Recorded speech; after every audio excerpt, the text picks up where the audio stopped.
Sir, ഈ 2026 തെരഞ്ഞെടുപ്പിൽ 21-ലും 16-ലും ഇല്ലാതിരുന്ന ഒരു രാഷ്ട്രീയ സാഹചര്യമുണ്ട്. മറ്റൊന്നുമല്ല, ഒരു മൂന്നാം മുന്നണി ശക്തമായി ഉണ്ട് എന്നൊരു ബോധ്യം ആൾക്കാരിലേക്ക് എത്തിക്കഴിഞ്ഞിരിക്കുന്നു.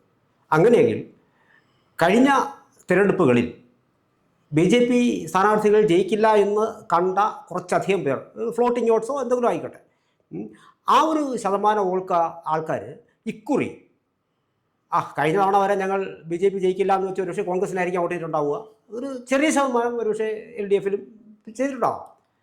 ഭൂരിപക്ഷം മിക്കവാറും കിട്ടിക്കാനുള്ള സാധ്യത, ഒരു വലിയ പങ്ക് കിട്ടിക്കാനുള്ള സാധ്യത കോൺഗ്രസിനാണ്.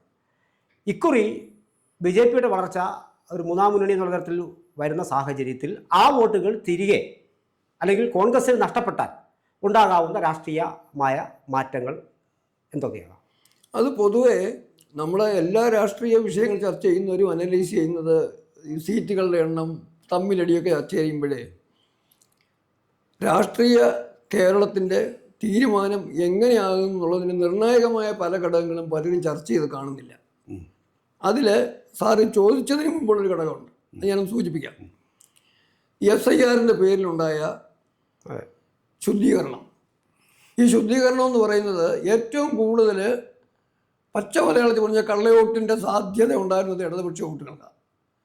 കാരണം കമ്മ്യൂണിസ്റ്റ് പാർട്ടിയാണ് പണ്ട് തൊട്ടേ എന്നും അവർക്ക് വരുന്ന വോട്ട് കൃത്യമായിട്ട് ചെയ്യിക്കാനും ചേർക്കാനും ലിസ്റ്റ് ചേർക്കാനും ഇനിയും ചേർത്തിട്ട ആൾ അവൈലബിൾ ഇല്ലെങ്കിൽ കള്ളവോട്ട് ചെയ്യിക്കാനും വ്യാപകമായൊരു മെഷീനറി, അതുപോലെ കള്ള ലിസ്റ്റ് പോലും ചേർക്കാനും വ്യാപകമായൊരു മെഷീനറി, വളരെ എണ്ണയിട്ട യന്ത്രം പോലെ പ്രവർത്തിക്കുന്ന സംവിധാനം ഉണ്ടായിരുന്നു. അതാണ് കഴിഞ്ഞ പ്രാവശ്യത്തെ ഇലക്ഷന് രമേശ് ചെന്നിത്തല ഇനിഷ്യേറ്റീവ് എടുത്തിട്ട് കേരളത്തിൽ വ്യാപകമായി വോട്ടേഴ്സ് ലിസ്റ്റിലെ കള്ള വോട്ടുകളെ ലിസ്റ്റ് എടുത്തത്. അടൂരെ മറ്റൊക്കെ അടൂർ പ്രകാശ് ആറ്റിങ്ങൊക്കെ ഉദാഹരണം 50,000 വോട്ടാണ് കുറഞ്ഞത്. അതൊരു ഘടകം. അതുകൊണ്ട് ഇപ്രാവശ്യത്തെ ഇലക്ഷന് അതൊരു നിർണായക ഘടകമായിരിക്കും. ശുദ്ധീകരിക്കപ്പെട്ട വോട്ടേഴ്സ് ലിസ്റ്റുകൾ ഒരു പരിധി വരെയെങ്കിലും ഇടതു മുന്നണിയുടെ സാധ്യതകളെ കുറയ്ക്കും എന്ന് ഞാൻ കണക്കൂട്ടുന്നുണ്ട്. അതിനപ്പുറം വേറൊരു പ്രധാന വിഷയം സാറിപ്പോൾ ചോദിച്ചതാണ്. BJPക്ക് വോട്ട് ചെയ്യാൻ സാധ്യതയുള്ള ആളുകളുടെ വോട്ട് കഴിഞ്ഞ കാലങ്ങളിൽ പോൾ ചെയ്തപ്പെട്ട ശൈലിയിലായിരിക്കത്തില്ല ഇത്തവണ ചെയ്യുന്നത്. കാരണം കാലങ്ങളായിട്ടൊരു രീതിയുണ്ട്. BJPക്ക് കേരളത്തിൽ വിജയിക്കാൻ സാധ്യതയില്ലെന്നാൽ ഇപ്പം കഴിഞ്ഞിട്ടില്ല. അപ്പം അത് പറയാം. രാജഗോപാൽ ജയിച്ചത് ഒഴിച്ചു കഴിഞ്ഞാൽ, അല്ലെ സുരേഷ് ഗോപി ജയിച്ചത് ഒഴിച്ചു കഴിഞ്ഞാൽ, പിന്നെ PC തോമസ് മൂവാറ്റുപുഴ പണ്ടൊന്ന് ജയിച്ചു, അതും BJPയുടെ ജയമെന്ന് പറയാൻ പറ്റില്ല. ഇതൊക്കെ ഒഴിച്ചു മാറ്റിയാൽ ഇടതു മുന്നണിയുടെയും വലതു മുന്നണിയുടെയും മൂന്നാം ബദലായി നിൽക്കുന്ന BJPക്ക് വിജയ സാധ്യതയില്ലായിരുന്നു. അവിടെ തന്നെ വേറൊരു വലിയ പ്രശ്നം ഉണ്ടായിരുന്നു. എന്നാൽ ഞങ്ങൾ ഒന്നിൽ വോട്ട് ചെയ്യാൻ പോകാം, അല്ലെ വോട്ട് ചെയ്യാൻ പോകണ്ട, അല്ലെ ഞങ്ങളുടെ പാർട്ടിക്ക് തന്നെ വോട്ട് ചെയ്യാൻ തയ്യാറാകാം എന്ന് കരുതിയിരിക്കുന്ന BJPക്കാരനെ പോലും കടിക്കാത്ത പട്ടിയുടെ വായിൽ കമ്പിട്ട് കുത്തി കടിപ്പിക്കുമെന്ന് പറയുന്നത് പോലെ മാർക്സിസ്റ്റ് പാർട്ടി ചില കാര്യങ്ങൾ ചെയ്തിരുന്നു. ജയകൃഷ്ണൻ മാസ്റ്ററെ ക്ലാസ്സിൽ കയറി വെട്ടിക്കൊന്നത് അതിൻ്റെ ഒരു ഉദാഹരണമാണ്. പരിമല കോളേജിലെ ആ 3 പിള്ളേരെ മുക്കിക്കൊന്നത് വേറെ ഉദാഹരണമാണ്. വാടിക്കൽ രാമകൃഷ്ണനെ പിണറായി വിജയൻ പ്രതിയായ ഒരു കേസുണ്ടല്ലോ, അതൊക്കെ നേരത്തെ. അപ്പം ഈ അക്രമ രാഷ്ട്രീയം, മാർക്സിസ്റ്റ് പാർട്ടിയുടെ അക്രമ രാഷ്ട്രീയത്തിന് ഇരയാകുന്ന ഒരു വലിയ സമൂഹം, അല്ലെങ്കിൽ ഇരകളുടെ ദുഃഖം കണ്ട ഹൃദയം നുറുങ്ങിയ BJPക്കും രാഷ്ട്രീയ സ്വയംസേവക സംഘത്തിനും ഒക്കെ ഒപ്പം നിൽക്കുന്ന സമൂഹം, ഇവരുടെ വോട്ടുകൾ കാര്യമായ തോതിൽ എന്നും കോൺഗ്രസിന് വേണ്ടി UDFന് വേണ്ടി ചെയ്യപ്പെട്ടിട്ടുണ്ട്. കാരണം UDFനുള്ള താല്പര്യം കൊണ്ടല്ല, ഞാൻ ഈ പറഞ്ഞതുകൊണ്ട്. ഇപ്പം ചങ്ങനാശ്ശേരിയിൽ ബിംബി എന്നൊരു വിദ്യാർത്ഥിയെ കൊന്നു, ഒരു കാര്യമില്ലാതെ കൊന്നതാണ്. ആ കൊലപാതകം കണ്ടിരുന്ന ഒരാൾക്ക് ഇവനിനി ജയിക്കരുത് എന്ന ഒരു കമ്മ്യൂണിസ്റ്റുകാരനെ കണ്ടാൽ തോന്നുന്നതിന് കുറ്റം പറയാൻ പറ്റില്ല. അതുപോലെ ആ ഒരു അക്രമ രാഷ്ട്രീയത്തിൻ്റെ സാഹചര്യത്തിൽ അന്നൊക്കെ പക്ഷേ അതിനെ പറഞ്ഞുകൊണ്ടിരുന്നത് എന്താ ഒരു വാചകമുണ്ട്, ഇത് വോട്ട് കച്ചവടമാണ്. വോട്ടിങ്ങനെ BJPയുടെ വോട്ടുകൾ അങ്ങോട്ട് പോകുന്ന കാണുമ്പം കൗശലപൂർവ്വം ഇടതുപക്ഷം ഒരു ന്യായം ഉന്നയിക്കുമായിരുന്നു, വോട്ട് കച്ചവടമാണ്. അതിനകത്ത് ഒരു കച്ചവടവും അല്ല ഉണ്ടായിരുന്നിരിക്കാൻ, ചെറുതായിട്ടില്ല, ഇല്ലെന്ന് ഞാൻ പറയില്ല, കാരണം ഞാൻ അതിൽ പ്രവർത്തിച്ച ആളല്ല. അടിസ്ഥാനപരമായ കാരണം ആരും പറയാതെ തന്നെ ഈ കൊലപാതകങ്ങളുടെ പാർട്ടിക്ക് വോട്ടില്ല, മുന്നണിക്ക് വോട്ടില്ല എന്ന് കരുതിയ ഒരു വിഭാഗം അന്നൊക്കെ അങ്ങോട്ട് വോട്ട് ചെയ്തിട്ടുണ്ട്. ആർക്കാ? UDF-ന്.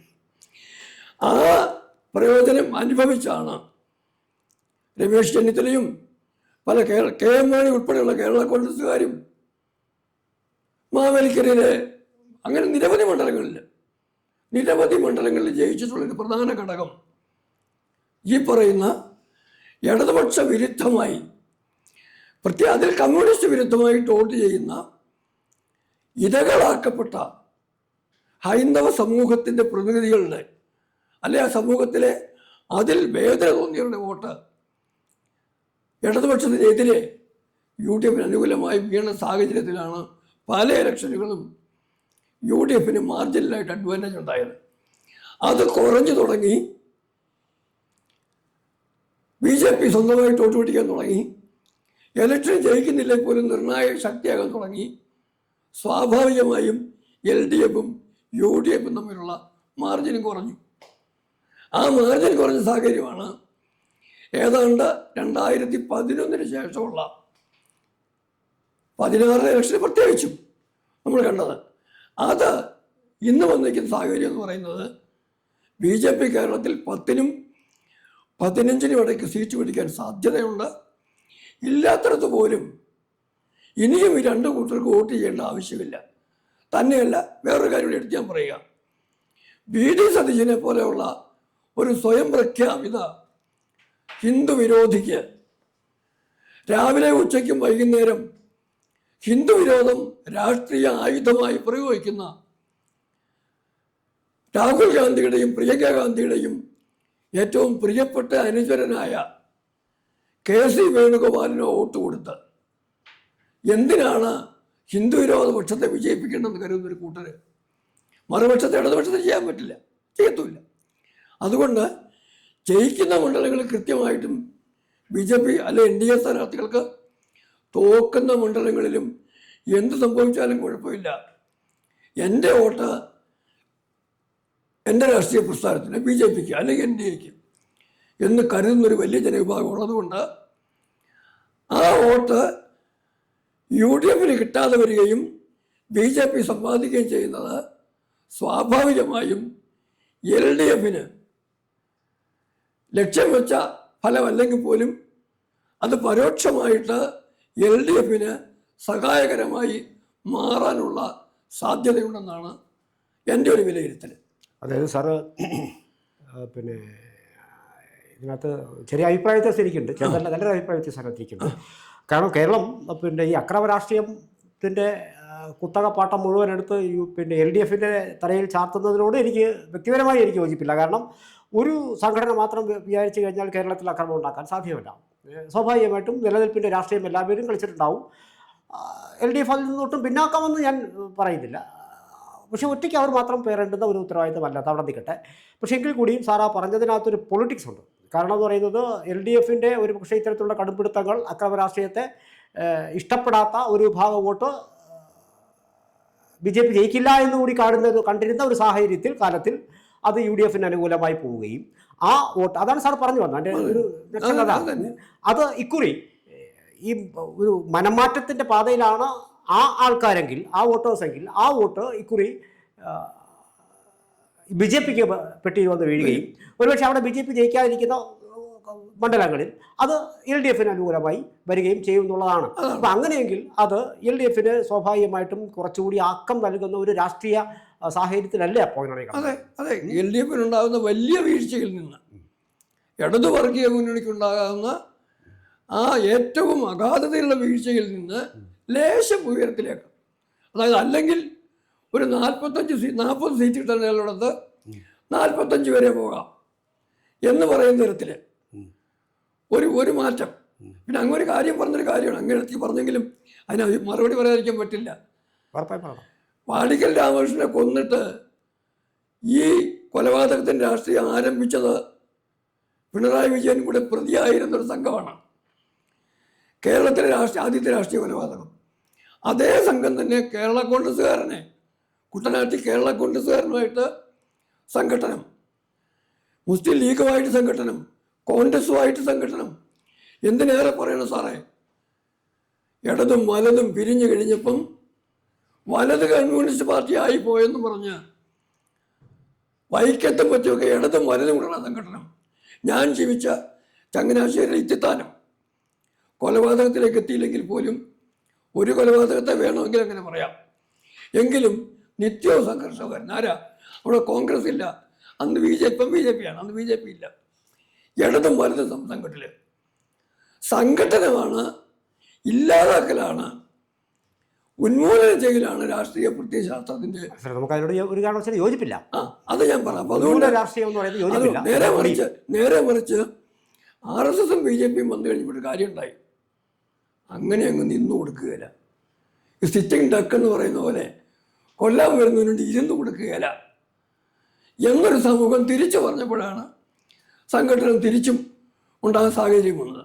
പിന്നെ അതുപോലെ തന്നെ ഞാൻ സാറിനോട് പറയാം, 60കളിൽ കുട്ടനാട്ടിൽ മറ്റൊരു വിഷയമാണ് നിരണം ബേബി കുറുവടി സംഘം ഉണ്ടാക്കിയത് എന്തിനാ? ആ കാര്യം പോട്ടെ, അതൊക്കെ നിൽക്കുമ്പോഴും പറയുന്ന സാഹചര്യം രാഷ്ട്രീയ സാഹചര്യത്തിലേക്ക് വരാം. ഈ ഇന്നത്തെ രാഷ്ട്രീയ സാഹചര്യത്തിൽ അങ്ങനെ UDF നഷ്ടപ്പെടുന്ന വോട്ടുകൾ, ഒരു ഉദാഹരണം ഞാൻ പറയാം. ഹരിപ്പാട് മത്സരിക്കുന്ന രമേശ് ചെന്നിത്തലയാണ്, എൻ്റെ സഹപാഠിയും കൂടെയാണ്. രമേശ് ചെന്നിത്തല ഇക്കാലം അത്രയും വിജയിച്ച വിജയങ്ങൾക്കൊക്കെ BJPയുടെ വോട്ടുകൾ ഒരു ഘടകമായിരുന്നു. അതുകൊണ്ട് മാത്രം ജയിച്ചെന്ന് ഞാൻ പറയത്തില്ല. BJPയുടെ ഹിന്ദുപക്ഷം നിൽക്കുന്ന ആളുകൾ ചെയ്ത വോട്ടുകളും ഒരു ഘടകമായിരുന്നു. ഈ ഇലക്ഷന് സന്ദീപ് ബജസ്പതിയെ പോലെ സമർത്ഥനായ ഒരു സ്ഥാനാർത്ഥി, എല്ലാ അർത്ഥത്തിലും സാമർത്ഥ്യം തെളിയിച്ച ഒരു പൊരുതുന്ന രാഷ്ട്രീയ പോരാളി, ഭാവിയിൽ വീണ്ടും രാഷ്ട്രീയ ഭാവി ഇഷ്ടംപോലെ മുന്നോട്ടുള്ള പ്രായം വെച്ച് കണക്കാക്കുമ്പം ഒരാളെ മത്സരിക്കുമ്പം ആ മത്സരത്തിൽ ഇന്നലെ വരെ ചെന്നിത്തലയ്ക്ക് കിട്ടിക്കൊണ്ടിരുന്ന വോട്ടുകൾ സന്ദീപ് ബജസ്വിയുടെ പെട്ടിയിൽ വീടുകളെന്ന് പറയാൻ പറ്റും. അങ്ങനെ വീണ് കഴിഞ്ഞാൽ വിജയത്തിന് ഒന്നുകിൽ ചെന്നിത്തലയുടെ വിജയത്തിന് മാറ്റ് കുറയണം, അല്ലെങ്കിൽ വാചസ്പതി ജയിക്കുകയോ ഇടതുപക്ഷം ജയിക്കുകയോ ചെയ്യണം. അതിലാരാണോ ജയിക്കുന്നുള്ളത് ഇലക്ഷൻ കഴിഞ്ഞ് നമുക്ക് പറയാം. ഒരുപക്ഷെ മത്സരത്തിന് അവിടെയും നിർണായക ഘടകമായിട്ട് സന്ദീപ് വാചസ്പതി മാറുകയാണ്. ഞാനീ പറഞ്ഞ ഒഴുക്കിൻ്റെ ഒരു മണ്ഡലം മാത്രം ഞാൻ പറഞ്ഞത് പർപ്പസ്ഫുള്ളായിട്ടാണ്. വേറെ മണ്ഡലങ്ങളും ഉദാഹരണങ്ങൾ കാണിക്കാനുണ്ട്. 20-21 മണ്ഡലങ്ങളിൽ ജില്ലകൾ ഞാൻ പറയാം. കോട്ടയം, ആലപ്പുഴ, പത്തനംതിട്ട, ഈ വക ജില്ലകളിൽ കൃത്യമായ ഈ സാധ്യതകളുണ്ട്. വടക്കൻ ജില്ലകളുണ്ടെങ്കിലും അവിടെ ഇലക്ഷൻ്റെ ഫലത്തെ അത് ബാധിക്കണമെന്നില്ല. അതുകൊണ്ട് ഇവിടെയൊക്കെ ബാധിച്ചു കഴിഞ്ഞാൽ അത് സ്വാഭാവികമായും ഇടതുപക്ഷത്തോടിപ്പോൾ ഉള്ള ആൻറ്റി ഇൻകംബൻസിയെ ഒരു പരിധി വരെ തീർത്തും പരാജയമായിട്ട് പോകുന്ന അവസ്ഥ ഉണ്ടാകാതിരിക്കാൻ ഇടതുപക്ഷത്തിന് സഹായകരമായിട്ട് മാറാം. കൂടുതൽ വാർത്തകളും വിശേഷങ്ങളും നേരിട്ട് ലഭിക്കാൻ ജനങ്ങളിൽ നിന്ന് ജനങ്ങളിലേക്ക് ജനഭൂമി ന്യൂസ് സബ്സ്ക്രൈബ് ചെയ്യൂ. ബെൽ ബട്ടൺ അമർത്താനും മറക്കരുത്.